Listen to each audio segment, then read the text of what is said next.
everybody, this is Pramita here, and we are back with the second part of the ephemera holder that we were making. And even before I glue the stitched parts, I would like to show you how you can instantly give your projects a tea-dyed look or a distressed look without much effort. So what I'm going to do is I'm going to show you some easy methods. Now this is the folder that we're going to create. So why I'm doing this first is I'm going to let this dry while I come back later after this has dried, and I'm going to glue the pockets in. So let's begin. So what I have here is some distress oxides. If you don't have distress oxides, that's fine. You can use distress inks also. I will show you that too. So I have here Vintage Photo, which is a distress ink, and this is distress oxide. This is frayed burlap. So what I'm going to show you is I have this stencil. This is a no brand kind of stencil. As you can see, this is no big brand. This is just a cheapo local stuff that I have, and I absolutely love the images. So that's, and the size of the stencil is super nice, so that's also helps me to use it extensively. So once I close this up, I know I'll just have a little space to work with, so I'm happy with that. I don't have any issues, and I'm not going to stencil the entire page, so I just know that this much is what I'm going to do. So I'll start by using my distress oxide, and you'll see how it works. So this is my blending brush that I currently use, and this is actually a makeup brush, and because this was cheaper, and I'm just going through this very lightly because my distress oxide ink pads are fairly new. They are still juicy and have a lot of ink, so I'm not worried. So you can see how they look. So I'm going to do this also, and I'm going to do it at a different height, you will see, so that they appear seamless sort of thing. Okay, and I'm going to just layer this up.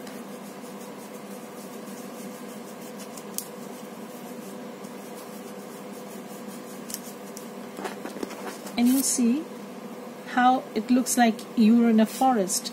So I'm just going to give it a light rub than the previous one, because you can always go in, so you can always go in with more colors, more distressing. So once we close this, we'll only be able to see this, but of course you can peek inside the pockets. That would be also visible. So this is what we have. Now the magic happens. Someone had asked me, like, what is the difference between distress inks and distress oxides? So I found distress oxides are more blendable, more reactive to water, and they have a muted effect. You know, they don't stand out so brightly, you know, once they dry. Personally, I felt that, and I know many people will agree with me. So while I work with the magic, let me start this with a very, very, very warm welcome from Pramita. My name is Pramita. I live in India, and I am a journal maker and crafter, and I also have a shop on Etsy. This is my YouTube channel, and you'll get to see all kinds of tips, tricks, as well as different types of journals that I make and my project shares. So if you want to watch these kind of videos, then please subscribe, comment, and like. So thank you everybody. All the ladies that have been to my channel, have subscribed to my channels, please hang on, you get to see more. So now the magic will happen, and you'll watch how this goes on. I'm just going to spritz this a little bit with water, and I hope you can see it. It's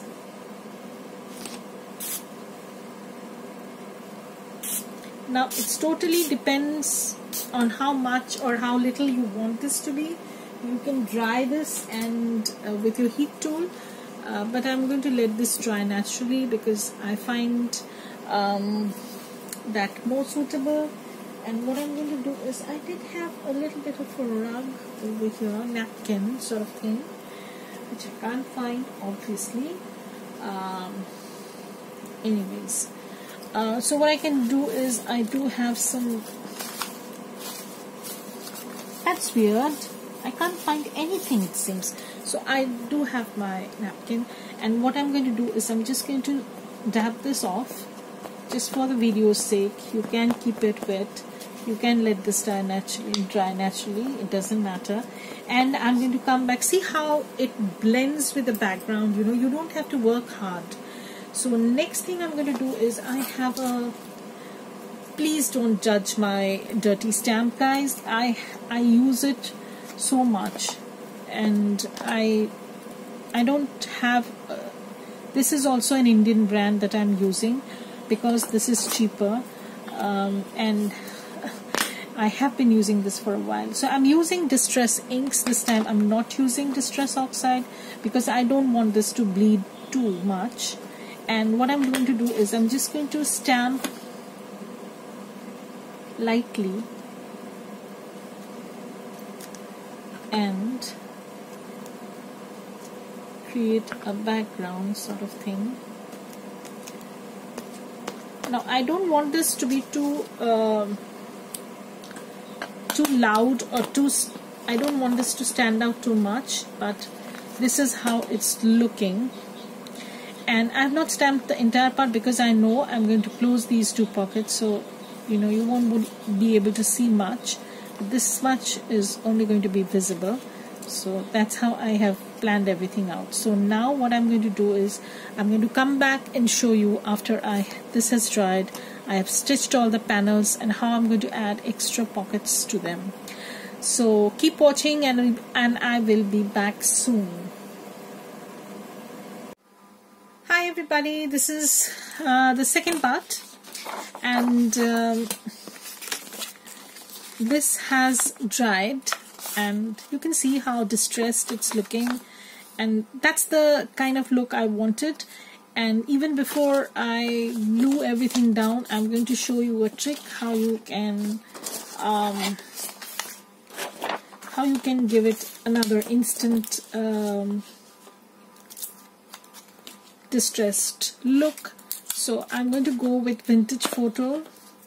So I'm just taking my word stamp or whatever. You can take any stamp for that matter, because I have this close to me. So what I'm going to do is, I don't want to see the blank edges, because when you add panels like this, sometimes what happens is you will see some blank edges. I don't want that. You can stencil also, but I'm just using my stamps.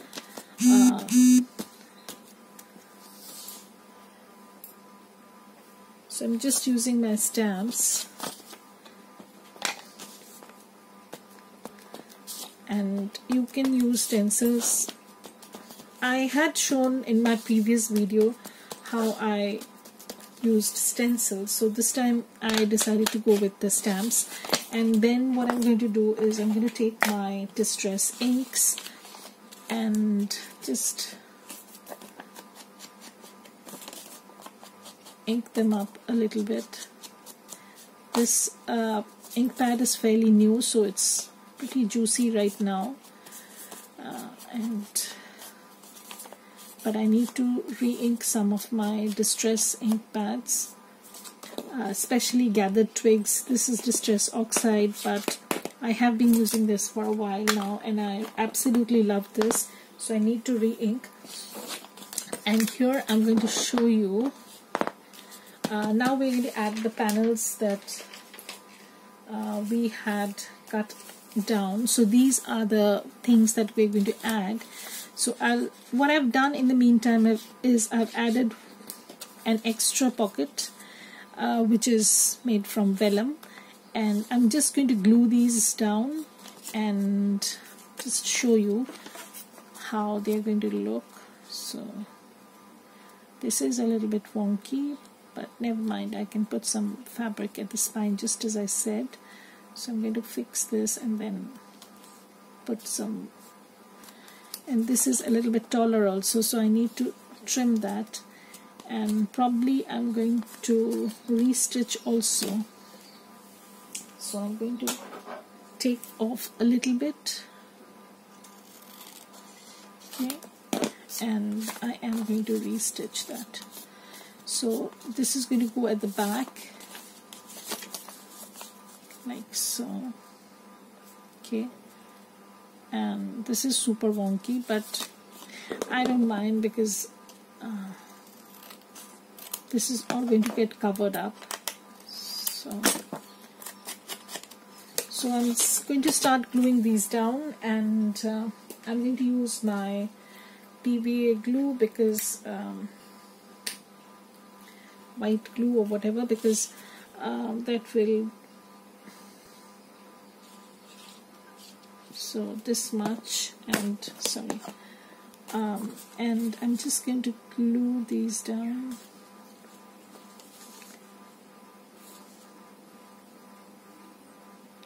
So I will take off the extra, and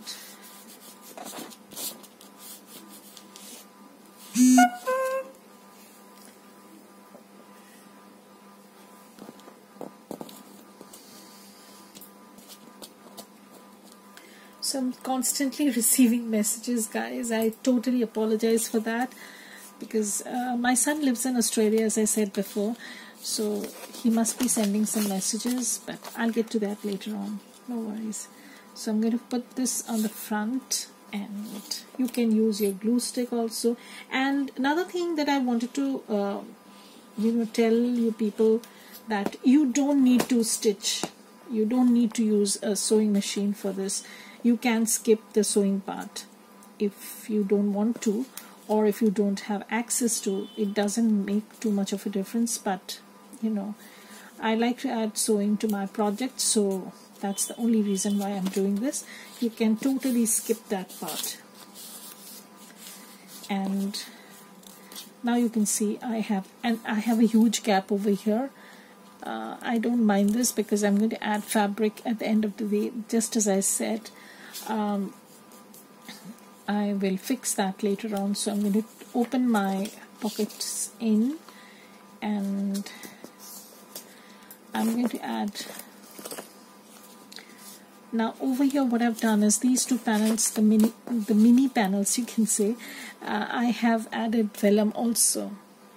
You can see there's a tiny pocket over here, with the plan that I'm going to add something inside, okay. And here I have added a tiny pocket over here. I'm going to put tiny tags. I'm going to show you that also. So right now I'm going to put this over here, and I have not stamped on the inside. I have not even inked the inside part, so I'm just going to do that. And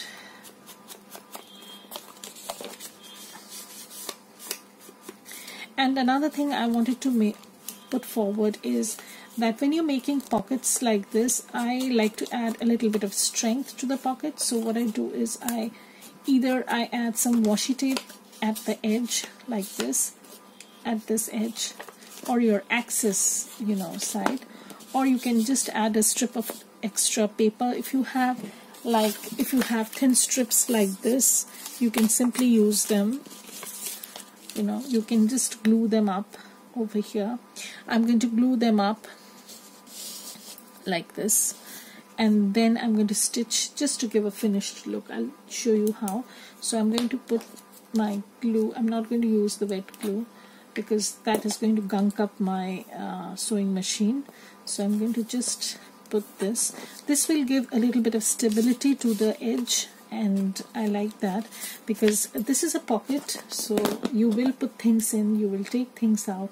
These are tiny little things or details that I like to add in my projects. So I'm sharing those with you people, those little secrets that I have, that I usually follow. And there's no shortcuts, guys. There is always the hard work, So I like to do that way because you know, shortcuts don't lead anywhere basically. So some things you can do in a cheat method, but some things I prefer the long route, so that's okay. And I'm going to stitch the sides just to give a little more sturdiness. So I'll be back to show you how it looks after I've stitched and I've put in the fabric. I'll be back to finish everything up, so you'll see how it looks.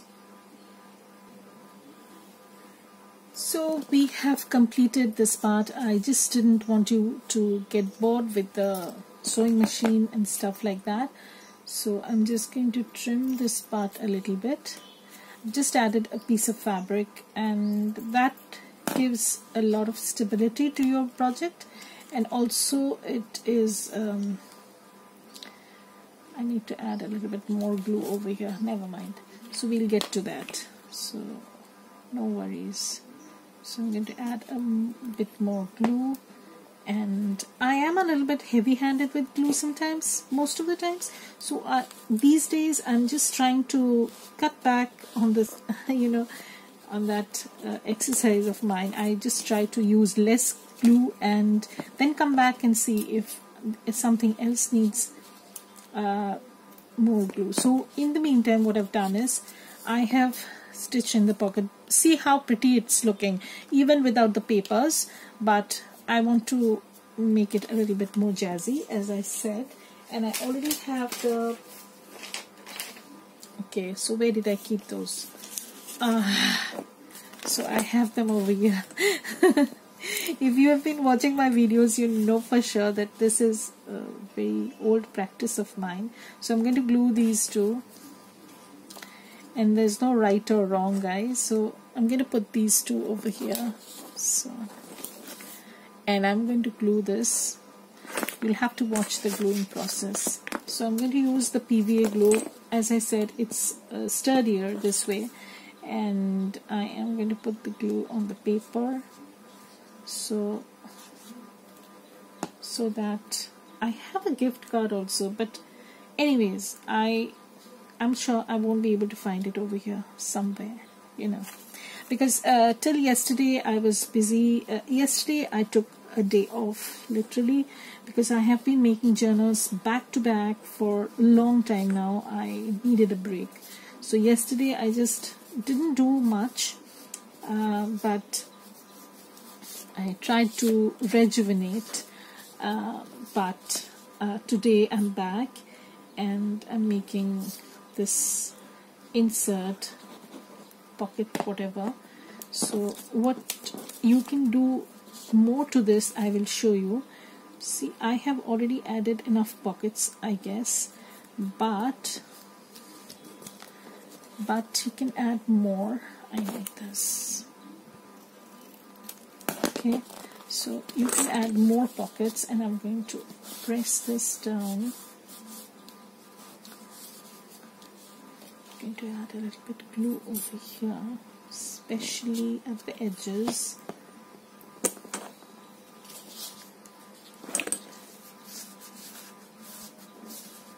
Okay, so I have this all glued down. So this is how it's looking. You can add pages over here, strips of paper, whatever.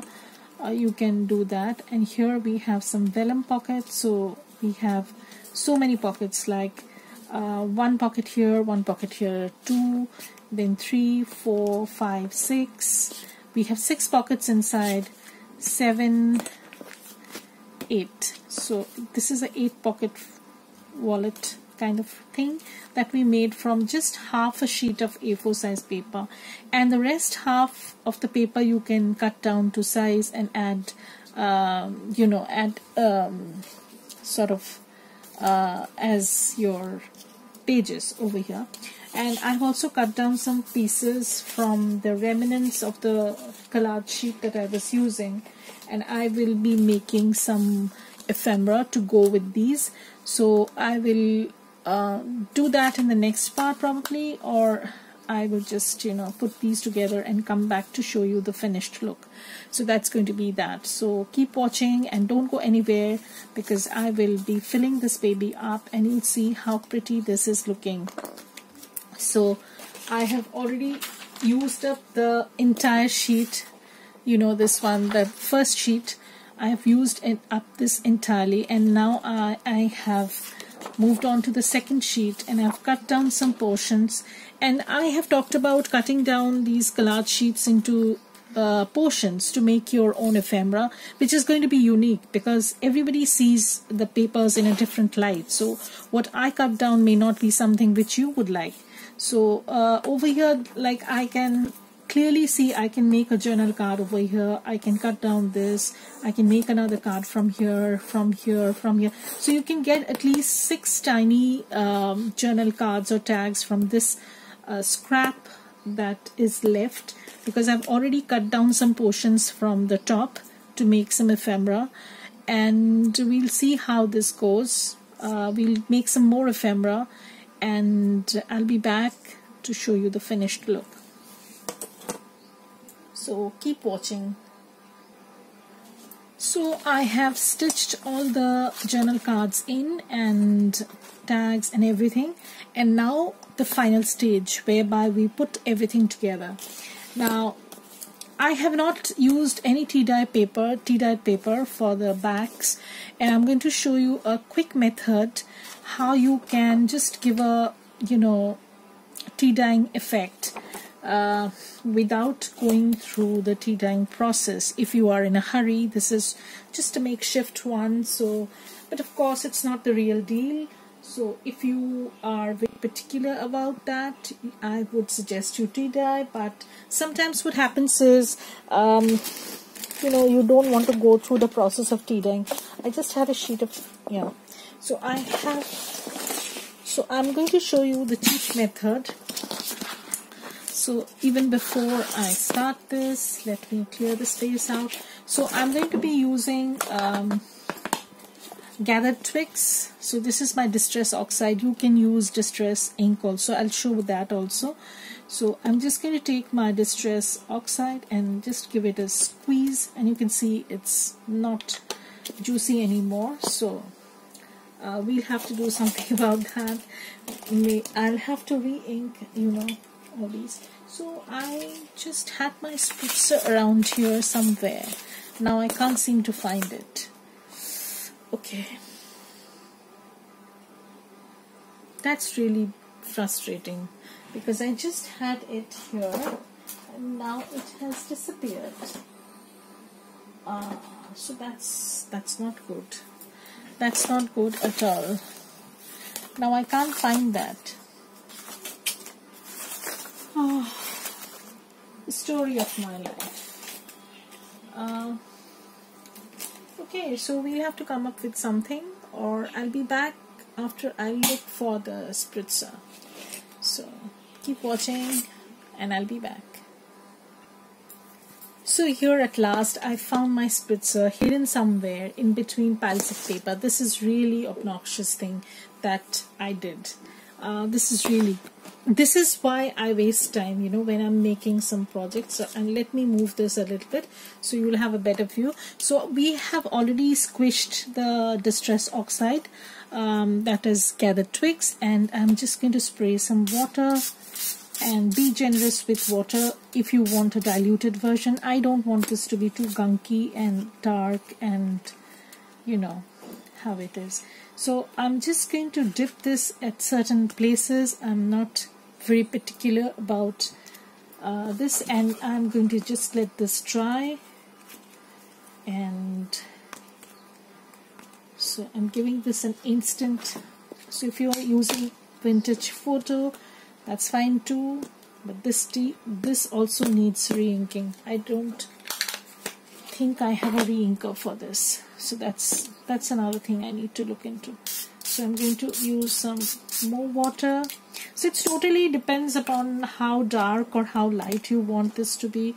There's no right or wrong. Just dip this, and if you think it's too dark, you can always dab it off with a piece of. So it's looking like this, and you can stencil on top, you can do whatever. So, but I would suggest that don't use everything at once, I mean all the colors at once. Wait till one layer dries and then add another layer. That would be better, because otherwise it's just going to be a muddle of all colors if you're using contrasting colors and stuff like that. So like here I have just muddled up the colors, but I generally don't do that because this is just a process video. I'm just showing this as a you know, part of the process.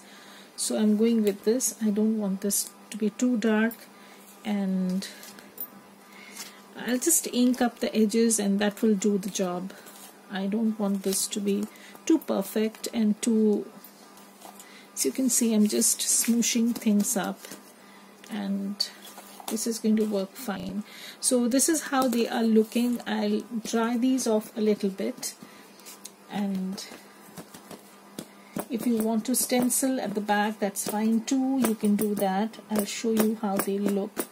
So we are finishing this off. This is towards the end of the process, second part. So this is how it is. It's still wet, no worries. And what I'm going to do is, I have another cheap brand. This is again a no brand stencil. This is like a tree branch, but it also gives a kind of splattered look, so you can use that.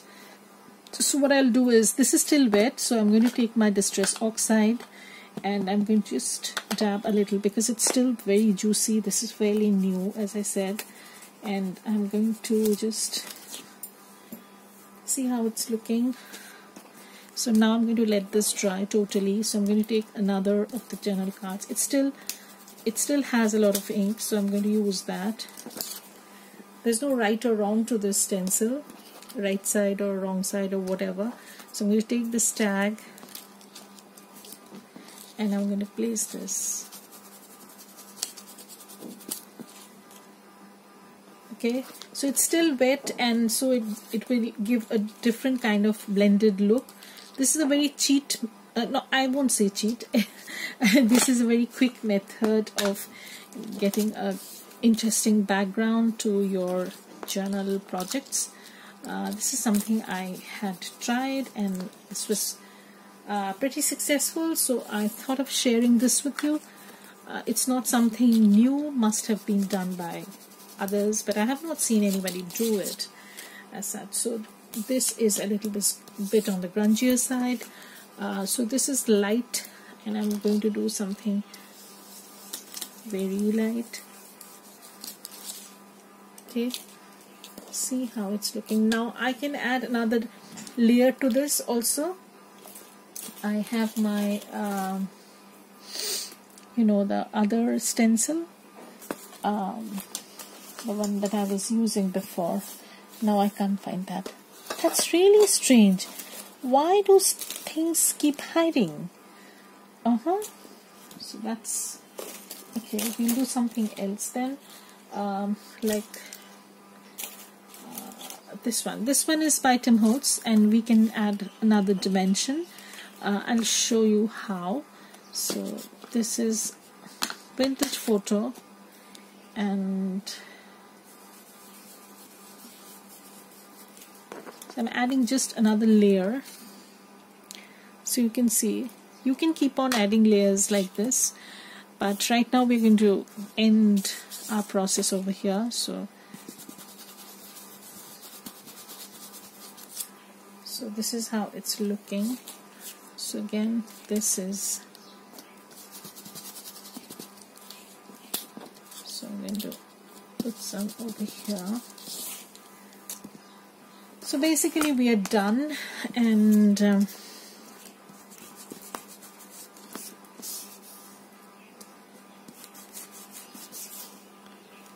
okay,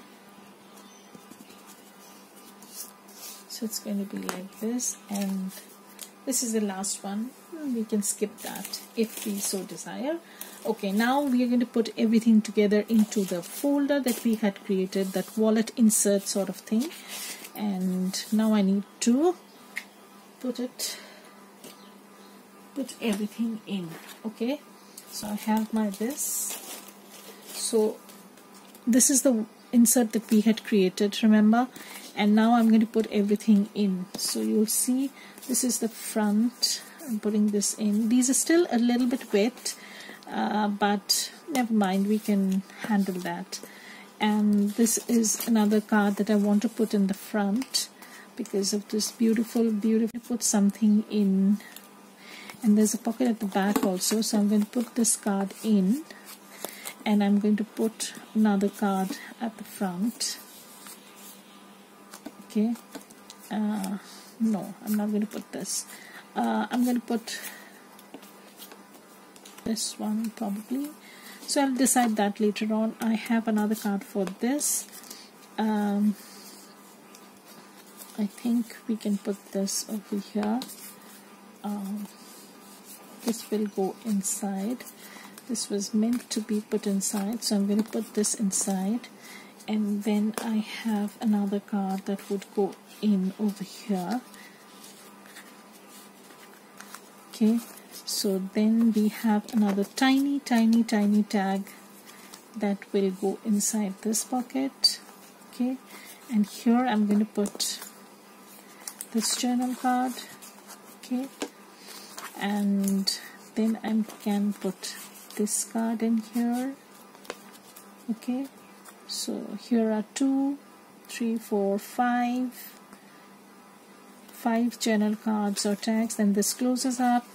I have this card that can go in here, and a tag that can go in here, and this that can go in here. Oh, I'm sorry, this goes in here. Just a second, I'm going to take this off. This goes inside. Okay, so this goes in here. Since these are a little bit still wet, I'm just handling them a little bit carefully. Okay, so there are 2 cards over here. That's fine. So this closes up, and we have this tag that goes in. Lots of fiddly little bits. That goes in here, and I still have another journal card that can go in at the back. Okay, so just see how pretty this is, and I will also ink up the edges just so that they have finished look.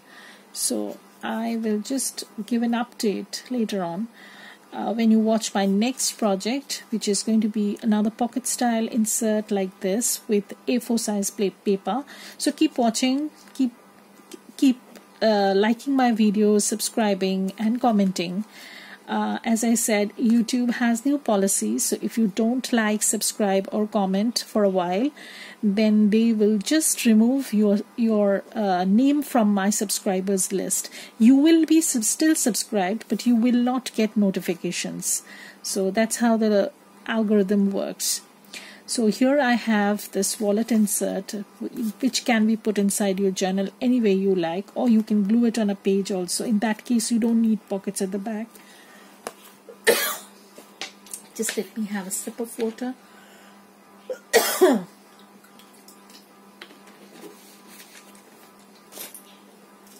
And you can see so many ephemera that can go in. So 1, 2, 3, 4, 5, 6, 7, 8, 9, 10. So there are 10 pieces of ephemera and a wallet with 4, 5, 6 pockets. So 6 pockets and 10 pieces of ephemera. So this one was something else, and this one is something else. You can decorate this with lace and stuff like that. It's always nice to see something decorated like this. So I'll go back probably and add something lacy bits and pieces over here, and in my next process video you will see an update on this one, because I don't want to lengthen this video too much, so it's going to take a long while to get uploaded. So thank you everybody for being here, and bye from your crafty friend Pramita. Bye. Have a great day.